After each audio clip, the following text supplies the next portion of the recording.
अस्सलामु अलैकुम रहमतुल्लाह। अशहदु अल्ला इलाहा इल्लल्लाहु वहदहु ला शरीका लह व अशहदु अन्ना मुहम्मदन अब्दुहु व रसूलुहु। अम्मा बादु फ़अऊज़ु बिल्लाहि मिनश शैतानिर रजीम। बिस्मिल्लाहिर्रहमानिर्रहीम। जैसा कि आपने अभी सुना है, खाकसार की गुजारिशात का मौजू सीरतुन नबी सल्लल्लाहु अलैहि वसल्लम के उस पहलू से मुताल्लिक है जो अहद व पैमान की पाबंदी और इफ़ाए अहद से ताल्लुक़ रखता है। अल्लाह ताला कुरान करीम में हज़रत सल्लल्लाहु अलैहि वसल्लम के मुताल्लिक फरमाता है, लक़द कान लकुम फ़ी रसूलिल्लाहि उस्वतुन हसना, कि यकीनन तुम्हारे लिए अल्लाह के रसूल में एक आला नमूना है, यानी सबसे बढ़कर कामिल और मुअस्सर नमूना हज़रत सल्लल्लाहु अलैहि वसल्लम का है। सैयदना हज़रत अक़दस मसीह मऊद अलैहिस्सलातु वस्सलाम फरमाते हैं, मेरा यही मज़हब है कि जिस कदर फ़यूज़ और बरक़ात कोई शख्स हासिल कर सकता है और जिस कदर तक़र्रुब इलल्लाह पा सकता है, वो सिर्फ़ और सिर्फ़ हज़रत सल्लल्लाहु अलैहि वसल्लम की सच्ची इताअत और कामिल मोहब्बत से पा सकता है, वरना नहीं। आप सल्लल्लाहु अलैहि वसल्लम के सिवा अब कोई राह नेकी की नहीं। इस्लाम अमानत व दयानत और मुआहदात की पाबंदी को ख़ास अहमियत देता है और फरमाता है, या अय्युहल्लज़ीना आमनू औफ़ू बिल उक़ूद, कि है वो लोगो जो ईमान लाए हो, अपने अहदों को पूरा करो। फिर फरमाया, वल्लज़ीना हुम ली अमानातिहिम वाहदिहिम राऊन, और वो लोग यानी कामिल मोमिन अपनी अमानतों और अपने अहदों का ख्याल रखते हैं। इस पर सबसे ज़्यादा अमल करने वाले हमारे आका व मौला हज़रत मोहम्मद रसूलुल्लाह सल्लल्लाहु अलैहि वसल्लम थे। आप सल्लल्लाहु अलैहि वसल्लम की पाक फितरत में अमानत व दयानत और अहदों की पाबंदी का आला खुल्क दावा नबूवत से पहले भी था। इसीलिए आपकी कौम ने आपका नाम अमीन और सदीक रखा। अम्र वाक़या ये है कि अरब की तारीख़ में सिर्फ़ एक ही शख्स है जिसको सारी कौम ने बिल इत्तेफ़ाक सिद्दीक और अमीन का खिताब दिया, और वो मोहम्मद रसूलुल्लाह सल्लल्लाहु अलैहि वसल्लम की ज़ात है। हज़रत मुस्लिम मऊद रज़ियल्लाहु तआला अन्हु इस ज़िमन में फरमाते हैं, बस अरब की सैकड़ों साल की तारीख़ में कौम का एक ही शख्स को अमीन और सिद्दीक का खिताब देना बताता है कि उसकी अमानत और उसका सिद्क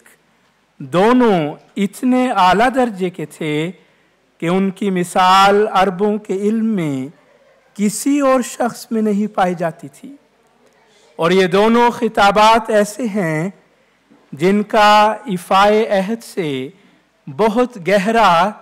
और बुनियादी ताल्लुक़ है। इफ़ाए अहद का रसूल करीम सल्लल्लाहु अलैहि वसल्लम को इस कदर ख्याल रहता था कि अभी आपने दावा नबूवत भी नहीं फरमाया था कि कबायली लड़ाइयों और रोज़मर्रा के बाहमी झगड़ों और फसादात को देखकर मक्का के चंद नौजवानों ने एक अंजुमन बनाई जिसकी गर्ज ये थी कि वो मज़लूमों की मदद किया करेगी। रसूल करीम सल्लल्लाहु अलैहि वसल्लम भी उस मजलिस में शामिल हुए اور سب نے مل کر یہ قسمیں کھائیں کہ جب تک سمندر میں پانی کا ایک قطرہ تک بھی موجود ہے وہ ہمیشہ مظلوموں کی مدد کریں گے اور ان کے حق ان کو ظالم سے دلوانے کی کوشش کریں گے، اور اگر وہ ایسا نہیں کر سکیں گے تو اپنے پاس سے مظلوم کا حق ادا کریں گے۔ حضرت مسلم موعود رضی اللہ تعالیٰ عنہ فرماتے ہیں کہ یہ انجمن جو مظلوموں کی مدد اور ان کے حق دلانے کے لیے بنی تھی، اس نے کیا کام کیا اور کس طرح مظلوموں کی مدد کی، اس کے بارے میں تاریخی طور پر کچھ زیادہ معلومات نہیں ملتی، مگر دعوی نبوت کے بعد جب مکہ کے لوگ محمد رسول اللہ صلی اللہ علیہ وسلم کے جان لیوا دشمن بن گئے، ایک شخص جس نے ابو جہل سے کچھ روپیہ لینا تھا مگر وہ دیتا نہیں تھا، وہ رسول اللہ صلی اللہ علیہ وسلم کے پاس آیا اور اس نے عرض کیا کہ آپ حلف الفضول میں شامل رہ چکے ہیں اور آپ نے اس بات کی قسم کھائی تھی کہ میں مظلوموں کی ہمیشہ مدد کروں گا۔ اس نے کہا کہ میں آپ کو آپ کا عہد یاد دلاتے ہوئے درخواست کرتا ہوں کہ میرا کچھ روپیہ ابو جہل نے دینا ہے، آپ اس کے پاس چلیں اور مجھے یہ روپیہ دلا دیں۔ جب اس نے یہ بات کی تو باوجود اس کے کہ مکہ میں کھلے بندوں پھرنا رسول کریم صلی اللہ علیہ وسلم کے لیے خطرے کا موجب تھا، اور پھر ابو جہل آپ صلی اللہ علیہ وسلم کا شدید ترین دشمن تھا اور ہو سکتا تھا کہ وہ آپ کو کوئی نقصان پہنچائے، ان سب باتوں کے باوجود آپ صلی اللہ علیہ وسلم فوراً اٹھے اور اس کے ساتھ چل کر ابو جہل کے مکان پر پہنچے اور اس کا دروازہ کھٹکھٹایا۔ ابو جہل دستک کی آواز سن کر باہر نکلا۔ آپ صلی اللہ علیہ وسلم نے اسے فرمایا کہ تم نے اس شخص کا کچھ روپیہ لیا ہوا ہے، وہ تم اسے فوراً لوٹا دو۔ جب ابو جہل نے یہ بات سنی تو بغیر کوئی بات کیے بلا چوں چراں وہ اندر گیا اور روپیہ لا کر اس نے اس شخص کے حوالے کر دیا۔ ابو جہل کا محمد رسول اللہ صلی اللہ علیہ وسلم کے کہنے پر ایک شخص کو اس کا روپیہ دے دینا کوئی ایسی بات نہ تھی جو چھپی رہتی۔ جنگل کی آگ کی طرح یہ بات مکہ میں پھیل گئی اور لوگوں میں چہمہ گوئیاں شروع ہو گئیں کہ ابو الحکم ہمیں تو کہتا ہے کہ محمد صلی اللہ علیہ وسلم کی بات نہ مانو، اور خود وہ اس سے اتنا ڈر گیا کہ 1 منٹ کے اندر اندر اس نے وہ روپیہ اس شخص کا واپس لوٹا دیا۔ جب ابو جہل نے یہ باتیں سنی تو وہ کہنے لگا، خدا کی قسم اگر تم میری جگہ ہوتے تو تم بھی وہی کام کرتے جو میں نے کیا ہے، کیونکہ جب محمد صلی اللہ علیہ وسلم آیا مجھے اس کے دائیں اور بائیں 2 مست اونٹ کھڑے دکھائی دیے، جن کو دیکھ کر میرا دل سخت خوف زدہ ہو گیا، اور میں سمجھا کہ اگر میں نے اس کی بات نہ مانی تو یہ دونوں اونٹ مجھے چیر کر کھا جائیں گے۔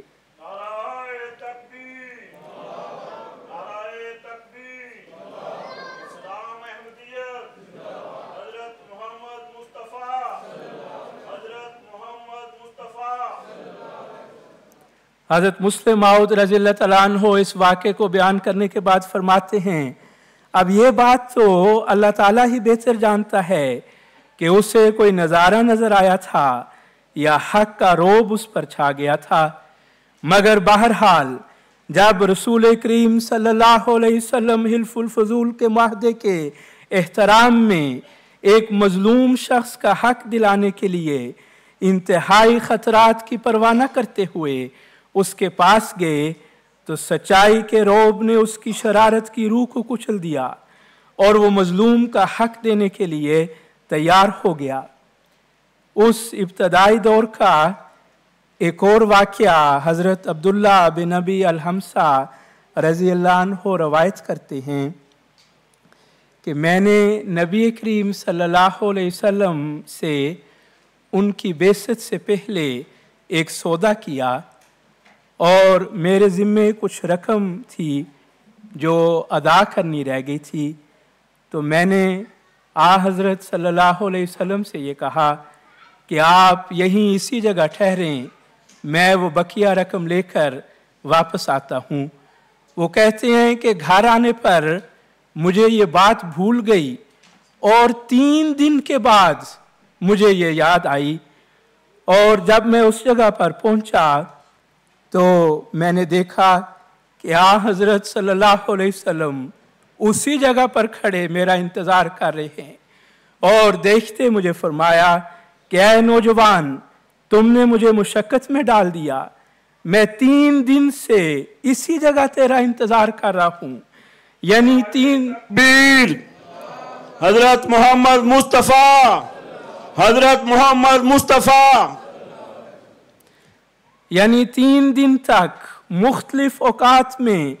हज़रत सल्लल्लाहु अलैहि वसल्लम वहाँ जाते रहे, देखते रहे, और ख़ास तौर पर उस वक़्त जिस वक़्त वो कह के गया था कि इंतज़ार करें, आप सल्लल्लाहु अलैहि वसल्लम वहाँ जाकर इंतज़ार करते रहे। तो ये मियार थे आप सल्लल्लाहु अलैहि वसल्लम के, आपकी बात के, आपके वादों के, आपके अहदों के कायम करने के। फिर एक और वाक़या है, हज़रत हुज़ैफ़ा बिन यमान रज़ियल्लाहु तआला अन्हु कहते हैं कि मैं ग़ज़वा बदर में शामिल ना हो सका, और इसकी वजह ये हुई कि मैं और मेरा एक साथी सफ़र में थे कि कुफ़ार मक्का ने हमें पकड़ लिया और कहा कि तुम इसलिए मदीना जा रहे हो कि मोहम्मद सल्लल्लाहु अलैहि वसल्लम के साथ मिलकर हमारे ख़िलाफ़ लड़ाई करो। उन्होंने ये जवाब दिया कि हम तो बस सिर्फ मदीना जा रहे हैं। इस पर वो कहते हैं कि कुफ़ार मक्का ने हमसे ये अहद लिया और उस अहद के बाद हमें छोड़ा कि हम मदीना तो चले जाएंगे लेकिन कुफ़ार के ख़िलाफ़ लड़ाई में शामिल न होंगे। हज़रत हुज़ैफ़ा बयान करते हैं कि जब हम हज़रत सल्लल्लाहु अलैहि वसल्लम की खिदमत में हाज़िर हुए और ग़ज़वा बदर के लिए तैयारी शुरू हुई, तो हमारे दिल में भी शदीद इस बात की ख्वाहिश पैदा हुई कि हमें भी ये सादत नसीब हो और हम भी इस ग़ज़वा में शामिल हों। लेकिन रसूलुल्लाह सल्लल्लाहु अलैहि वसल्लम ने हमें इसकी इजाज़त न दी और फरमाया, तुम लोग वापस चले जाओ और जो अहद तुमने किया है उसकी पाबंदी करो। नीज़ फरमाया कि हम अल्लाह से ही मदद चाहते हैं और उसी की नुसरत पर हमारा भरोसा है। कैसी शान है और कैसा तवक्कुल है। हज़रत मुस्लिम मौद रज़ियल्लाहु तआला अन्हु इस ज़िमन में फरमाते हैं कि ज़रा गौर करो, 1000 दुश्मन के मुकाबले के लिए आप सल्लल्लाहु अलैहि वसल्लम जा रहे हैं और सिर्फ 300 आदमी आपके साथ हैं। उस वक़्त आपको 2 आदमी मिलते हैं जो तजर्बाकार सिपाही होने की वजह से आपके लिए निहायत कारआमद हैं, मगर आप उन्हें जंग में शामिल होने से रोक देते हैं ताकि उनका अहद कायम रहे। हजूर फरमाते हैं, इससे मालूम हो सकता है कि अहद खा अपने से हो या गैर से, किस तरह आप सल्लल्लाहु अलैहि वसल्लम उसकी पाबंदी कराते थे, हत्ता कि जो दुश्मन जंग कर रहा हो उसके अहद को भी पूरा कराते थे। और फिर देखें कि जिस यकीन से आप सल्लल्लाहु अलैहि वसल्लम ने फरमाया था कि मैं दुआ से खुदा ताला की मदद चाहूँगा, उस यकीन को खुदा ने पूरा फरमाया और कमज़ोरों को ताकतवरों पर वाज़ेह तौर पर ग़लबा अता फरमाया। इस्लाम अहमदियत, असीरान राहे मौला, शहीदान अहमदियत। फिर रसूल करीम सल्लल्लाहु अलैहि वसल्लम को वफ़ाए अहद का इस कदर पास था कि सुलह हुदैबिया के मौके पर जब ये मुआहदा हुआ कि मक्का के लोगों में से कोई मुसलमान हुआ तो उसे उसके रिश्तेदारों की तरफ वापस कर दिया जाएगा, लेकिन जो मुसलमान मक्का वालों की तरफ वापस जाएगा उसे मक्का वाले वापस करने पर मजबूर नहीं होंगे। तो अभी इस माहदे की स्याही भी खुश्क नहीं हुई थी कि सुहेल जो मक्का वालों की तरफ से मुआहदा कर रहा था, उसका अपना बेटा अबू जंदल रस्सियों से जकड़ा हुआ और जख्मों से चूर रसूल करीम सल्लल्लाहु अलैहि वसल्लम के सामने आकर गिरा और उसने कहा, या रसूल अल्लाह, मैं दिल से मुसलमान हूँ, मगर मेरा बाप इस्लाम की वजह से मुझे तकलीफ़ें दे रहा है। आज मेरा बाप यहाँ आया तो मैं मौका पाकर निकल भागा और यहाँ आ गया। रसूल करीम सल्लल्लाहु अलैहि वसल्लम ने अभी उसे कोई जवाब नहीं दिया था कि उसका बाप कहने लगा कि मुआहदा तो हो चुका है, अब इसे मेरे साथ जाना पड़ेगा। अबू जंदल की हालत उस वक़्त इस कदर दर्दनाक थी कि मुसलमानों की आंखों से खून के आंसू बहते थे। खुद अबू जंदल ने भी रसूल करीम सल्लल्लाहु अलैहि वसल्लम से अर्ज़ किया कि या रसूल अल्लाह, क्या आप मुझे फिर मक्का वालों की तरफ वापस कर देंगे ताकि ये लोग मुझे पहले से भी ज़्यादा तकलीफ़ें दें? मगर आप सल्लल्लाहु अलैहि वसल्लम ने फरमाया कि खुदा के रसूल मुआहदा नहीं तोड़ा करते, तुम्हें बहरहाल वापस जाना पड़ेगा, तुम सब्र से काम लो और खुदा तआला पर तवक्कुल करो। चनाचे वो मक्का वापस भिजवा दिया गया। फिर जब आप सल्लल्लाहु अलैहि वसल्लम मदीना पहुंचे तो मक्का का एक और नौजवान अबू बसीर आपके पीछे पीछे दौड़ता हुआ मदीना पहुंच गया, मगर रसूल करीम सल्लल्लाहु अलैहि वसल्लम ने उसे भी मुआहदे के मुताबिक मक्का वापस जाने पर मजबूर किया। फिर एक और वाकया देखें, इससे पता चलता है कि किस बारीकी से आप सल्लल्लाहु अलैहि वसल्लम अहदों की पाबंदी फरमाया करते थे। हसन बिन अली बिन अबी राफे बयान करते हैं कि अबू राफे रज़ी अल्लाह तआला अन्हु ने उन्हें बताया कि कुरैश ने मुझे रसूल करीम सल्लल्लाहु अलैहि वसल्लम के पास बतौर कासिद के, बतौर सफ़ीर के भेजा। वो कहते हैं कि जब मैंने आ हज़रत सल्लल्लाहु अलैहि वसल्लम को देखा, जब मेरी आ हज़रत सल्लल्लाहु अलैहि वसल्लम से मुलाकात हुई तो मेरे दिल में इस्लाम की मोहब्बत घर कर गई और मैं आ हज़रत सल्लल्लाहु अलैहि वसल्लम का आशिक हो गया। और मैंने अब से अर्ज़ की कि या रसूल अल्लाह, बाखुदा मैं इन कुरैश के यहाँ वापस नहीं जाऊँगा, मैं मुसलमान होना चाहता हूँ। आ हज़रत सल्लल्लाहु अलैहि वसल्लम ने इसके जवाब में फरमाया कि मैं बदअहदी नहीं किया करता, यानी कासिद को ये समझाया कि उसके लिए ये इजाज़त नहीं है कि वो अपनी कौम का एक पैगाम लेकर आए और वापस न लौटे, और गोया कि उसकी बदअहदी को अपनी बदअहदी करार दिया और फरमाया कि मैं बदअहदी नहीं किया करता और ना सफ़ीरों को कैद करता हूँ, अलबत्ता तुम वापस जाओ और अगर तुम्हारी वो कैफियत जो इस वक्त है बरकरार रहे तो वापस आ जाना। वो इखलास से मुसलमान हुआ था। चाचे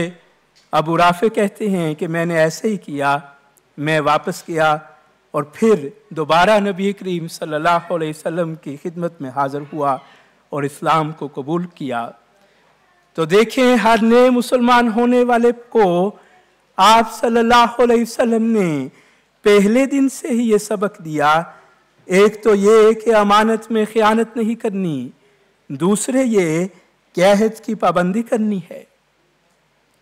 फिर शहनशाह रोम हरकल को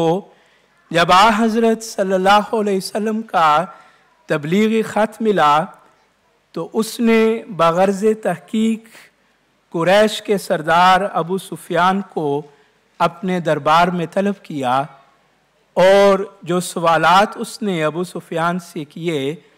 उनमें से एक सवाल ये भी उसने पूछा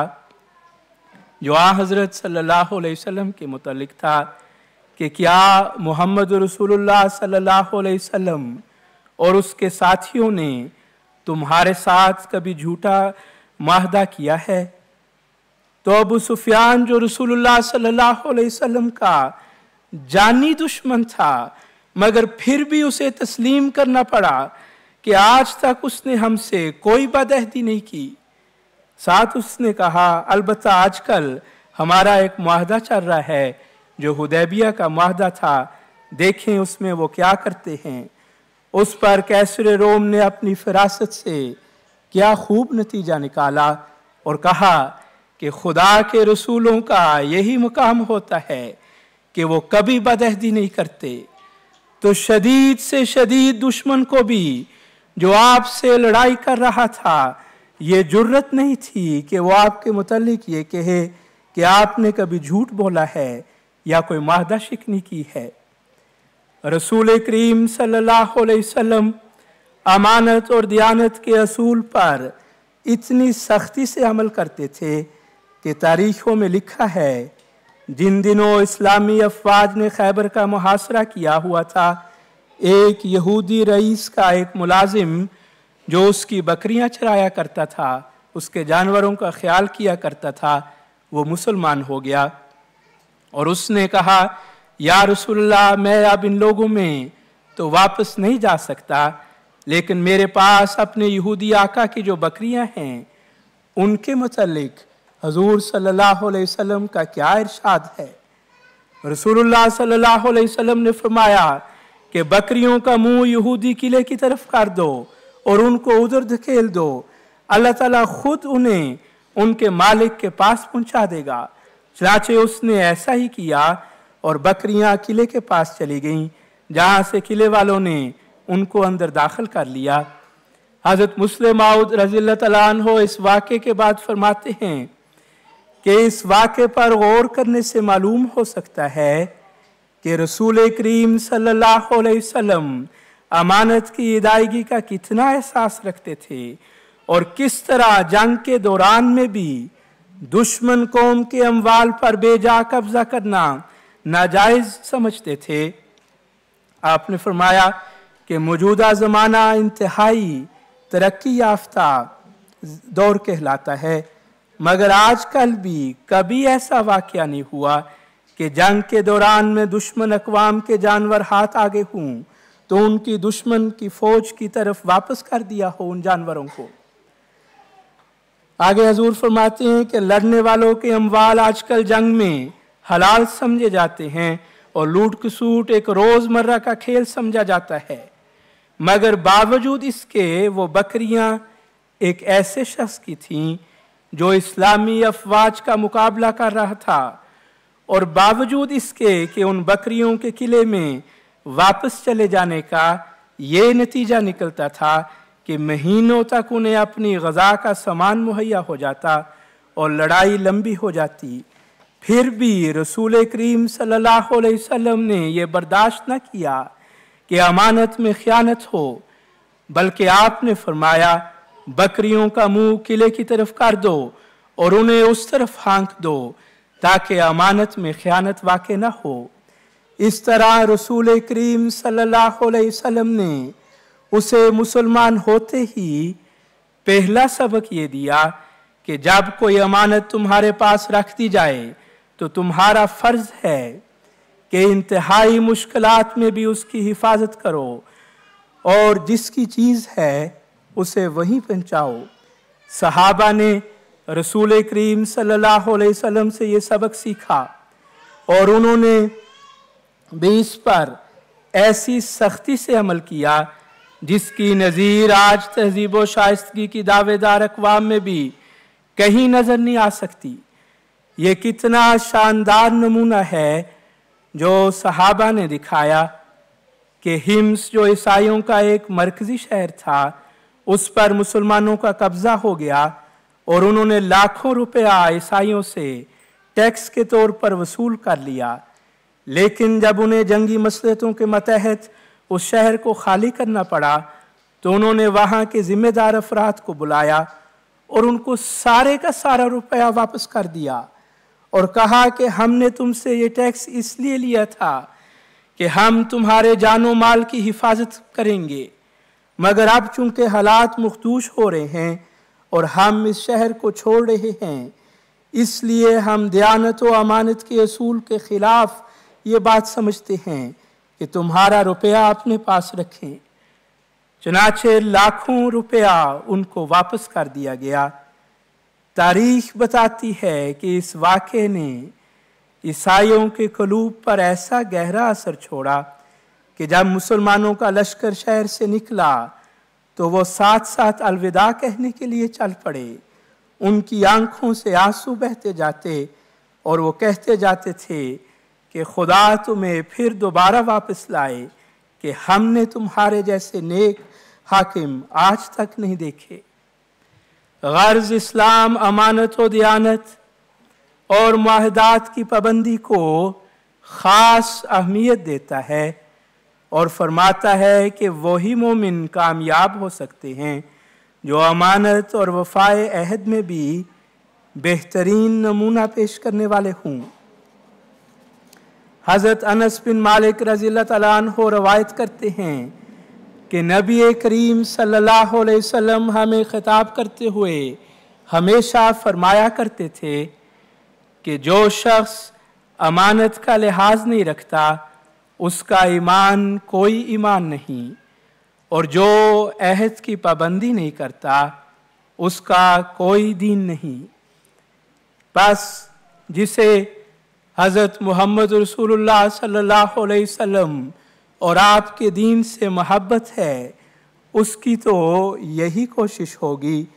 कि आपकी पैरवी में आपके पाक नमूनों को अपनी ज़ात में ज़िंदा करने की कोशिश करे, क्योंकि मोहम्मद रसूलुल्लाह सल्लल्लाहु अलैहि वसल्लम की सीरत से ही दुनिया की निजात वाबस्ता है। बस इफ़ाए अहद की मुनासबत से हमें भी ये याद रखना चाहिए कि हम सब अहमदियों ने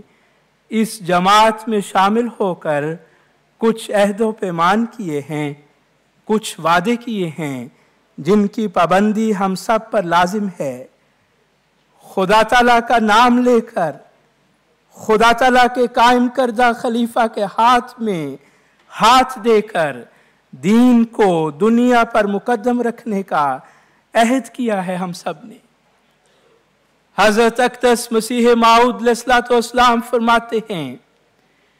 क्या ही खुशकिस्मत वो लोग हैं, क्या ही खुशकिस्मत वो लोग हैं जो अपने दिलों को साफ करते हैं और अपने दिलों को हर एक आलूदगी से पाक कर लेते हैं और अपने खुदा से वफादारी का अहद बांधते हैं, क्योंकि वो हरगिज़ ज़ाय नहीं किए जाएंगे। अल्लाह ताला हमें हमेशा अल्लाह से किए गए तमाम अहदों पर कारबंद रहने और उनको पूरा करने की तौफीक अता फरमाए, और इसी तरह अल्लाह की मखलूक से किए गए तमाम वादे और अहद भी पूरे करने की तौफीक अता फरमाए। आमीन। व आखिर दावाना अनिल हम्दुलिल्लाहि रब्बिल आलमीन।